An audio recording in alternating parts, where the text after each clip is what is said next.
Hello' মৰমৰ ছাত্ৰ ছাত্ৰীসকল, আজি আমি ষ্টাৰ্ট কৰিম ত্ৰিগোণমেট্ৰিৰ এক্সাৰচাইজ 8.1 আৰু মই এইটো শিয়ৰ যে তোমালোকে যদি এইটো ভিডিঅ' চোৱা বাকী আৰু চাব নালাগে মোৰ মতে। আৰু যদি কোনোবাই দুৰ্বলো থাকা এইটো ত্ৰিগোণমেট্ৰি চেপ্টাৰত তথাপিও ষ্ট্ৰং হৈ যাবা। মোৰ এইটো ধাৰণা। এতিয়া চাওঁ কি হয়। এতিয়া আমি স্টার্ট করি 8.1 কিন্তু ইয়ার আগতে আরো একটা কথা হল ত্রিকোণমিতির বেসিক একেবারে বেসিক কনসেপ্টটো আমি ইয়ার আগৰ ভিডিঅ'টো পঢ়াই আহিছোঁ। গতিকে যদি কোনোবাই চাব খোজা তেতিয়াহ'লে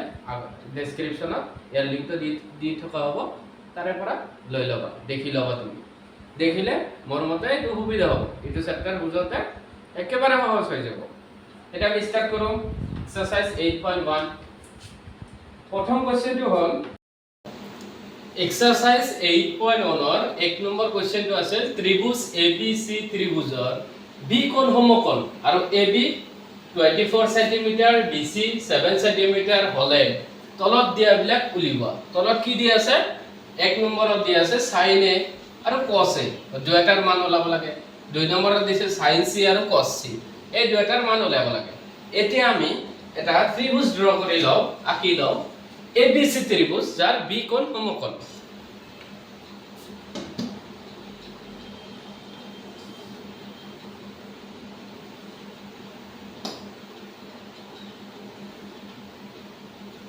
সাপোজ ইটো এটা সমকোণী ত্রিভুজ। ইয়াতে এটা কথা কৈ দিছে যে বি কোণ সমকোণ, মানে আমি জানো যে এইটো সমকোণ 90 ডিগ্ৰী, গতিকে ইয়াতে বি দিব লাগিব আৰু বাকি থাকিল এ আৰু সি। তোমাৰ ইচ্ছা মতে দিব পাৰা, তুমি ইয়াতে এ বহাব পাৰা, ইয়াতে সি বহাব পাৰা, নহলে তুমি ইয়াতে এ বহাব পাৰা, নহলে ইয়াতে সি বহাব পাৰা। এইটো তোমাৰ ইচ্ছা, তুমি যত নবহা কিয় অংক হবই। সাপোজ মই ইয়াতে এ বহাইছো, ইয়াতে সি বহাইছো, নাইবা তুমি ইয়াতে যদি ইচ্ছা কৰা সি বহাব পাৰা, ইয়াতে এ বহাব পাৰা, তোমাৰ ইচ্ছা। মই এইটোৱে বহালো, বেছিভাগ টিচাৰে এইটো কৰে, মই তাৰ উলটা কৰিলো। এতিয়া চোৱা ত্ৰিভুজৰ বাহু তিনিটাৰ ভিতৰত দুটা দিয়া আছে, এই দুটা হল AB। ABৰ মান কিমান? 24 সেমি। আৰু BCৰ মান কিমান দিয়া আছে? 7 সেমি। আমি এতিয়া AC উলিয়াব লাগে। সকলে জানা আগৰ ভিডিঅ'ত আমি সমকোণী ত্ৰিভুজৰ বিষয়ে ডিটেইলছ আলোচনা কৰিছো। আগৰ ভিডিঅ'টো চাই আহিলে এইটো ভিডিঅ' যদি চোৱা তেতিয়া ভালকে বুজি পাবা। AC হ'ব কৰ্ণ, গতিকে পাইথাগোৰাছৰ উপপাদ্য মতে আমি ACৰ মানটো উলিয়াই ল'ব পাৰি। ACৰ মান উলিয়াই লৈ তিনিটা বাহুৰ মান হৈ যাব। তেতিয়া আমি সব কেইটা ত্ৰিকোণমিতিৰ 6টা অনুপাত আছে গোটেইকেইটা ওলাব পাৰিম। এতিয়া চোৱা সলিউশন।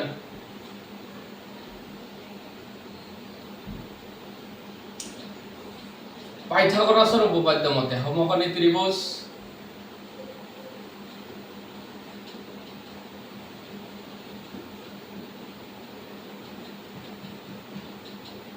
পাইথাগোৰাসৰ উপপাদ্য ব্যৱহাৰ কৰি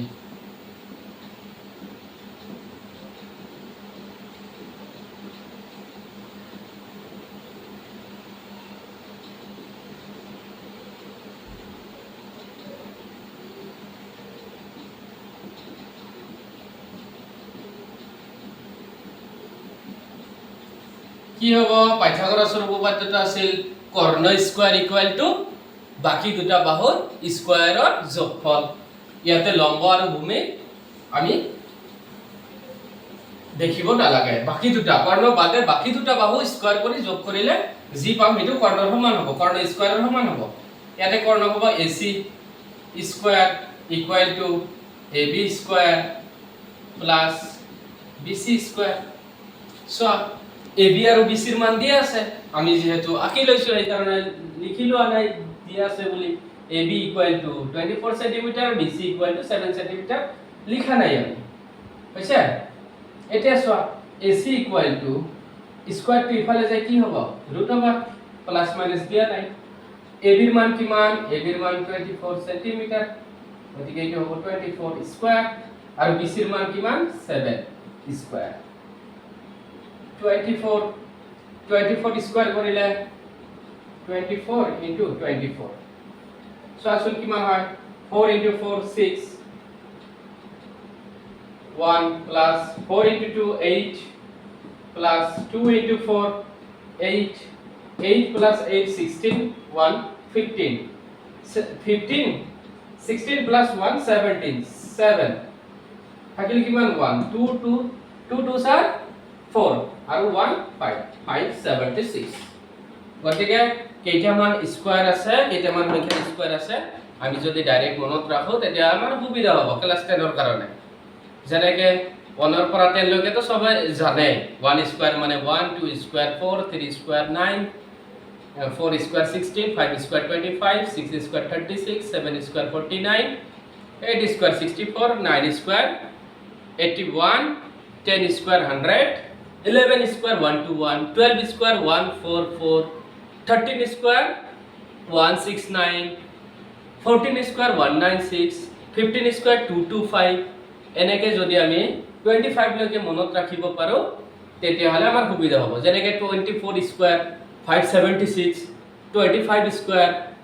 625 এনে কিন্তু এটো পুৰণ মই যেনেকে কৰিছো এটো কিন্তু বেলেগ মেথড তোমালোকে যেনেকে জানা পুৰণ স্কয়াৰ কৰি ললাই হ'ল 576 জাস্ট মই দেখুৱাৰ কাৰণে লৈছো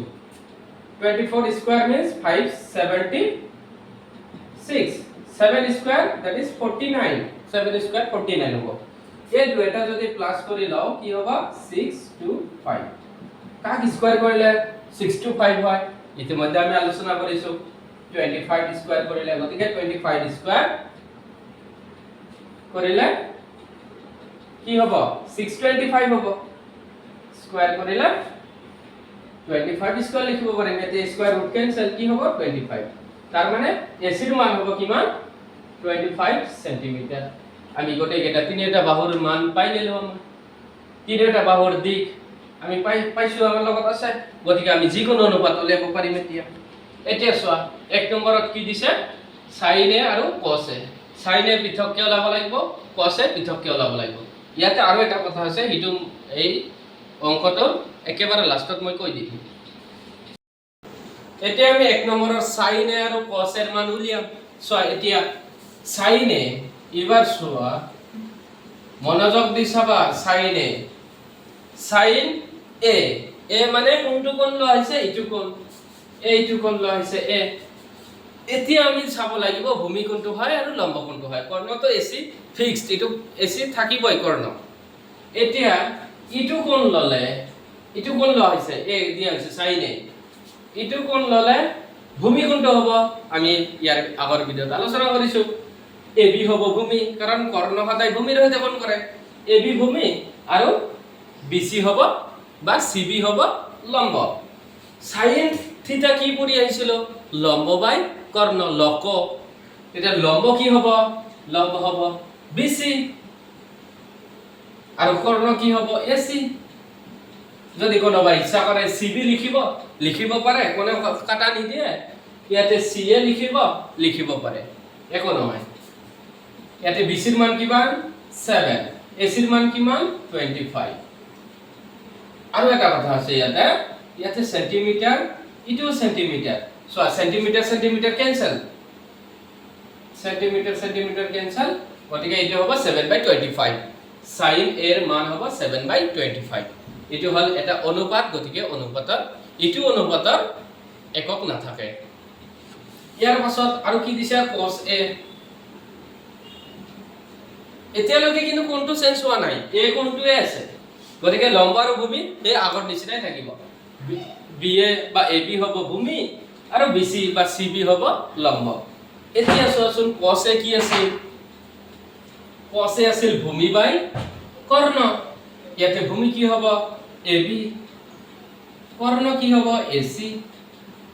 এবাৰ AB ৰ মান কিমান 24 আৰু AC ৰ মান কিমান 25 sin a ৰ মান হ'ব 7/25 আৰু cos a ৰ মান হ'ব 24/25 এতিয়া দুই নম্বৰত কি কৈছে হেতু আমি চাও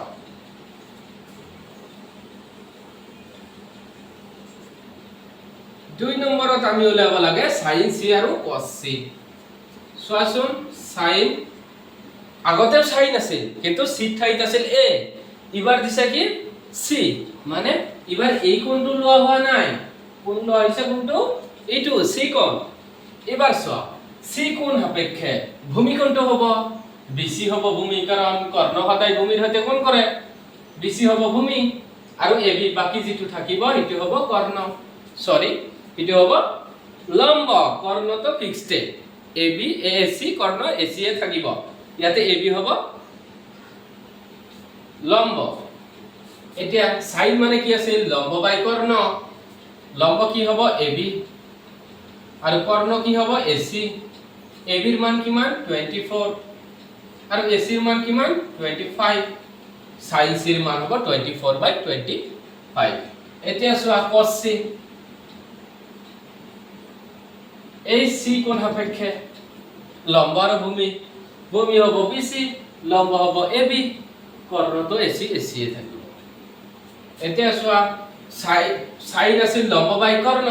cos আছিল ভূমি বাই কৰ্ণ ভূমি কি হ'ব ভূমি হ'ব bc কর্ণ হবে AC BC এর ভ্যালু কিমান 24 সরি BC এর ভ্যালু 7 আর AC এর ভ্যালু 25 এটো হবে sin C আর cos C এর মান এক নম্বর অঙ্কটো আমার হেক কিন্তু মই এটা কথা কব লাইছো এটো কইছিল মই অঙ্কটোৰ লাষ্টত এটা কথা কম এটো অঙ্ক ত্ৰিভুজ আঁকিয়ে কৰিব লাগিব কাৰণ কিয় ইয়াতে কোন দুটা বেলেগ বেলেগ দিছে একবাৰ দিছে a একবাৰ দিছে c কথাটো হল ইটো অঙ্ক এনেকে যদি দিয়া থাকে ত্রিভুজ abc ৰ b কোণ সমকোণ ইখিনি যদি দিয়া থাকে তথাপি আমি ত্ৰিভুজ নকাকে আমি কৰিব পাৰিম কিন্তু কোন কেইটা বেলেগ বেলেগ চোৱা এবাৰ একবাৰ দিছে a কোণ একবাৰ লৈছে c কোণ গতিকে আমি ত্ৰিভুজ আঁকিবই লাগিব কাৰণ a কোণ সাপেক্ষে লম্ব আৰু ভূমি বেলেগ বেলেগ হ'ব c কোণ সাপেক্ষে লম্ব আৰু ভূমি বেলেগ বেলেগ হ'ব যদি আমাক দিলে হয় sin থিটা cos থিটা ইফালে একে হ'ব ইটো যদি ওলাব দিলে হয় তেতিয়া আমি ত্রিভুজ ড্ৰ নকৰাকে আমি কৰিব পাৰিলে পাই হিটো কৰিম আমি হিটো হ'ব আমাৰ 3 নম্বৰ 4 নম্বৰ 5 নম্বৰ ইকেইটাত আমি ত্ৰিভুজ নকাকে কৰিব পাৰিম এবাৰ বলা আমি 2 নম্বৰ কৰি দিম 2 নম্বৰত কি আছে 2 নম্বৰ অঙ্কটো আছে চিত্ৰ 8.13 ৰ পৰা 10p - what r নিৰ্ণয় কৰা আমাক চিত্ৰটো দিয়া আছে চিত্ৰ দিয়া মতে আমি ড্ৰ কৰি লৈছো এতিয়া চোৱা এতিয়া আমি ইটো ত্ৰিভুজ এটা এটা সমকোণী ত্ৰিভুজৰ ক্ষেত্ৰত সদায় আমি পাইথাগোৰাছৰ উপপাদ্য ইউজ কৰিম PQR সমকোণী ত্ৰিভুজত পাইথাগোৰাছৰ উপপাদ্য ব্যৱহাৰ কৰি নাইবা সমকোণী ত্ৰিভুজ আগতে লিখিলেও দিয়া আছে কি দিয়া আছে PQ ইয়াৰ ভ্যালু কিমান 12 cm PR এৰ ভ্যালু 13 cm আমাৰ কোনটো বাহু নাই QR বাহুটোৰ মান দিয়া নাই এতিয়া চোৱা সমকোণী ত্ৰিভুজ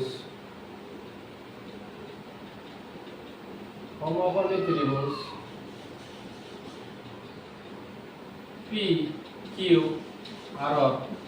পৰা চোৱা যেতিয়া মই লিখিলো সমকোণী ত্ৰিভুজ PQR ৰ পৰা তেতিয়া এক্সামিনাৰে বুজি পাব ইয়াতে পাইথাগোৰাছৰ উপপাদ্য ইউজ কৰা হৈছে কাৰণ সমকোণী ত্ৰিভুজত পাইথাগোৰাছৰ উপপাদ্য ইউজ কৰা হয় এটা চোৱা ইয়াতে ইটো কোণ হ'ব সমকোণ 90 ডিগ্ৰী গতিকে কৰ্ণ কোণটো হ'ব PR হ'ব কৰ্ণ সমকোণৰ সন্মুখৰ বাহুটোৱে হ'ব কৰ্ণ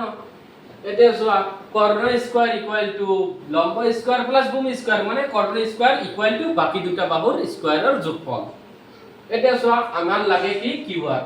কৰ্ণ দিয়া আছে আৰু এটা বাহু দিয়া আছে গতিকে QR square equal two PR square minus PQ square কেনেকৈ লিখিলো আমি চোৱা ডাইৰেক্ট আমি লিখিব পাৰো কৰ্ণ হল PR square equal two PQ square plus QR square আমাৰ লাগে কোনটো কিউ আৰ গতিকে কিউ আৰ ইয়াতে ৰাখিলো চোৱাচোন কিউ আৰ স্কয়াৰ ইটো সাইডতে ৰাখিলো আমি Q R square P R square ইটো ইফালে আহি কি হ'ব মাইনাস হ'ব ট্ৰান্সপৰ্টিং মেথড যেটো আছে ট্ৰান্সপোৰ্টেশন মেথড যেটো স্থানান্তৰ যেটো মেথড আছে ইটো মেথড আপেক্ষে ইটো প্লাস হৈ আছে ইফালে আনিলে মাইনাস হৈ যাব গতিকে ইটো আমি ৰিভাৰ্স কে লিখিছো ইটো লাইন ইটো সাইডত লিখিছো ইটো কমপ্লিটলি ইটো সাইডত লিখিছো গতিকে নেগেটিভ পজিটিভৰ কোনো কথাই নাই ইয়াতে Q R square P R square minus P Q square so ইটো লিখিছো নাই Q R square equal to P R square minus P Q square so ইটো লাইন আৰু ইটো লাইন এই এটা লাইন এই তোমাৰ পাইথাগোৰাছৰ উপপাদ্যৰ পৰাই আমি জাস্ট সিস্টেমেটিক্যালি লিখি লৈছো আমাৰ যেটো লাগে গতিকে আশা কৰো এইখিনি বুজি পাইছা তোমালোকে এইবাৰ চোৱা জি কেটাৰ ভ্যালু দিয়া আছে qr ইকুয়াল টু স্কয়াৰ টো ইফালে যায় ৰুট হ'ব pr ৰ ভ্যালু কিমান দিয়া আছে pr 13 স্কয়াৰ মাইনাস pq ৰ ভ্যালু দিয়া আছে 12 এতিয়া চোৱা 13 স্কয়াৰ মই ইয়াৰ আগতে কৈছো 1 ৰ পৰা যদি 25 লৈকে কোনোবাই মনত ৰাখিব পাৰে স্কয়াৰ কেইটা বৰ্গ কেইটা তেতিয়ালে সুবিধা হ'ব আৰু যদি কোনোবাই ইচ্ছা কৰে নাই মোৰ মনত নাথাকে তেতিয়ালে ডাইৰেক্ট কৰিলে হ'ল পূৰণ কৰাটো সবেই পাৰে 13 into 13 কিমান হ'ব 169 চাও হয়নে নাই 3 into 3 3 3 স্যার 9 এটা চোৱা 3 into 1 3 plus 1 into 3 3 3 plus 3 6 হাতত একো নাথাকিল 1 into 1 169 এনেকে পূৰণ কৰিব পাৰা নাইবা তুমি এনেকেও পূৰণ কৰিব পাৰা সাধাৰণতে আমি যেনেকে পূৰণ কৰো 3 3 যা 9 3 1 3 এক ঘৰ এটো কাটি দিলো 3 1 9 6 169 একে আহি 169 ইয়াতে 12 স্কয়ার কৰিলে 144 169 minus 144 কিমান হয় 169 5 6 minus 4 2 25 1 minus 1 0 25 কাক স্কয়ার কৰিলে 25 হয় 5 স্কয়াৰ কৰিলে গতিকে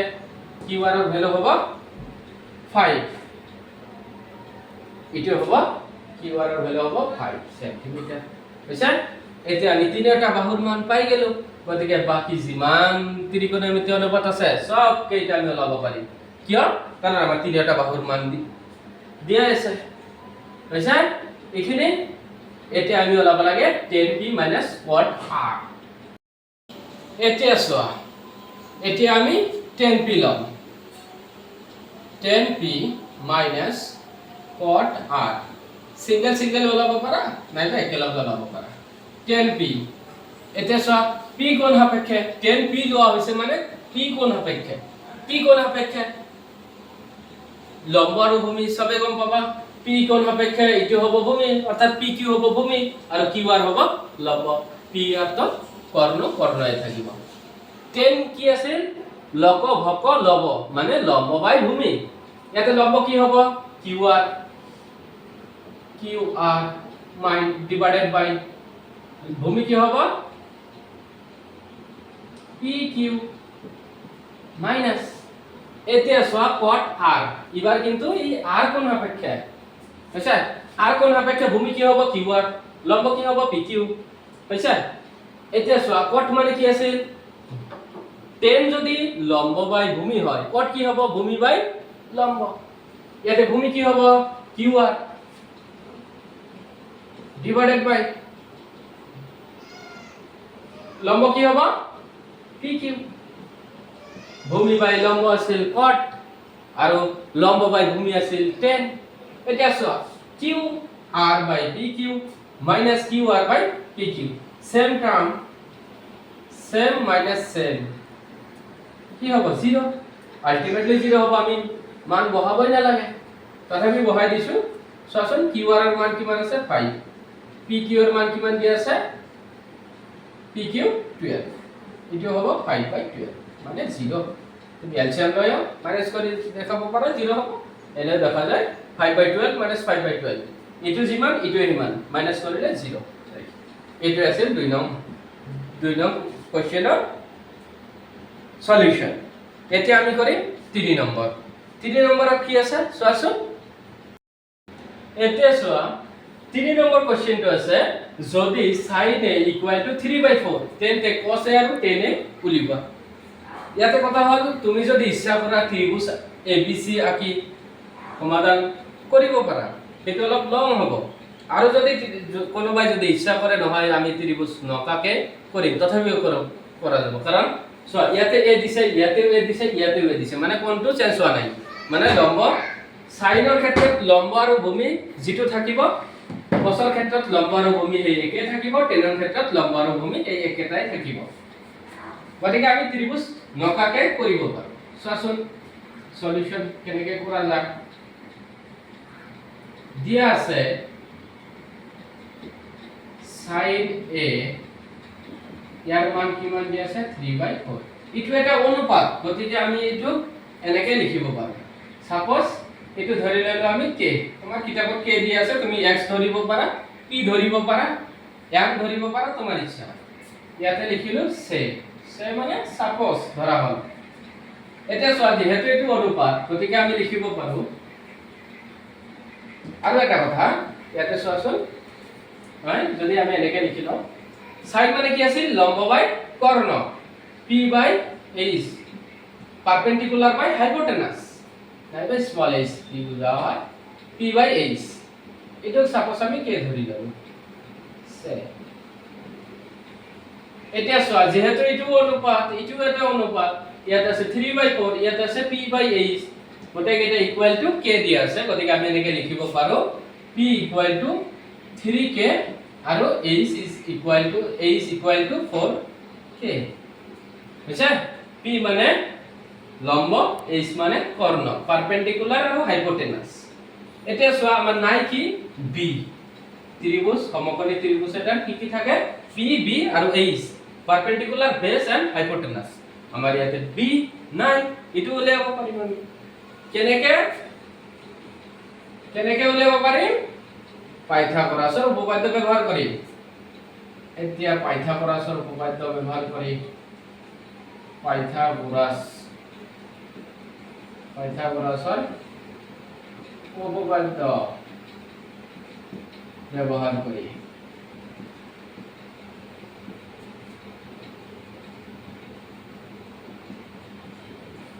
যেটো আমি ত্ৰিকোণমিতিৰ কনসেপচুয়াল ভিডিও বনাইছিলো তাতে আমি এই ফৰ্মুলাটো লিখিছিলো এটো হল h square equal to p square plus p square মানে কর্ণ স্কয়ার ইকুয়াল টু লম্ব স্কয়ার প্লাস ভূমি স্কয়ার আমার নাই কিন্তু b স্কয়ার বা b এর মান নাই গতিকে আমি b এনেকে লিখিব পাৰো b square equal to p square h square ইফালে আহি মাইনাস হৈ যাব p স্কয়ার বুঝছা এনেকে লিখিব পাৰো নাই বা তুমি যদি ইচ্ছা কৰা ডাইরেক্ট লিখিব খুজা এনেকে b is equal to square root h square minus p square এতিয়া চোৱা h এর মান কিমান দি আছে 4k লিখিলো আমি 4k স্কয়ার মাইনাস p এর মান কিমান দি আছে 3k স্কয়ার বুঝছে এটা চোৱাচোন 4k স্কয়াৰ মানে 4 square 16k square minus 3 square 9টা k স্কয়াৰ মাইনাস কৰিব লাগে 16টা k স্কয়াৰেৰ পৰা 9টা k স্কয়াৰ মাইনাস কৰিলে এটা থাকিব 7টা k স্কয়াৰ থাকিব এতিয়া চোৱা 7 তো k স্কয়াৰ এটো ৰুটৰ বাহিৰত আহিব কিয় কাৰণ ইয়াতে স্কয়াৰ আছে বাহিৰত আহিলে কি হ'ব 7 এৰ ওপৰত ৰুট থাকিব আৰু k টো ৰুটৰ বাহিৰত আহিব আশা কৰো এইখিনি বুজি পাইছা সবে এতিয়া চোৱা p h আৰু b জাস্ট ওলালো আমি p b আৰু h পাইছো এতিয়া আমি সব ওলাব পাৰিম এতিয়া p এৰ মান পালো b এৰ মান পালো আৰু h এৰ মান পাইছো আমি এতিয়া চোৱাচোন cos a মানে কি আছিল b বাই h b আপন h b এর ভ্যালু কিমান পালো √7k আৰু h এৰ মান কিমান পাইছো 4k h এৰ ভ্যালু 4k আছে এটা সব k আৰু k ক্যান্সেল কি থাকিব √7/4 ইটো হল cos a এর মান এটা 10 এ কি আছিল p/b p এর ভ্যালু কি মান 3k b এর ভ্যালু কি মান √7k k ক্যান্সেল কি থাকে 3/√7 এটো হল cos a আৰু 10 এৰ মান cos এৰ মান হল √7/4 আৰু 10 এৰ মান হল 3/7 গতিকে আজিৰ কাৰণে এইখিনিয়ে 1 2 আৰু 3 কৰি দিলো বাকি কেইটা নেক্সট ভিডিওত পাই যাবা আৰু কথা হল মই যেনেকৈ অংক কৰাইছো আশা কৰো সবে ভালকে বুজি পাইছা আৰু মোৰ মতে তোমালোকে যদি এনেকৈ মোক ফলো কৰি এনেকৈ যদি অংক কৰা তেতিয়া হলে মোৰ মতে তোমালোকৰ আৰু বাকি কোনো চাব নালাগে এক্সট্ৰাকে কোনো ৰেফাৰেন্স বুকও পঢ়বা নালাগে ইয়াৰ পৰাই সব হৈ যাব আৰু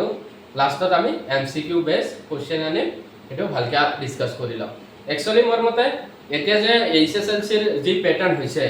এটা হল একচুয়ালি তোমাৰ যদি কনসেপ্টটো ক্লিয়াৰ থাকে বাকি সব তুমি নিজে কৰিব পাৰিবা মেইন হল তোমাৰ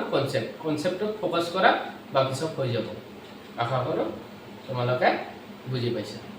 ঠিক আছে আজিৰ কাৰণে এইখিনি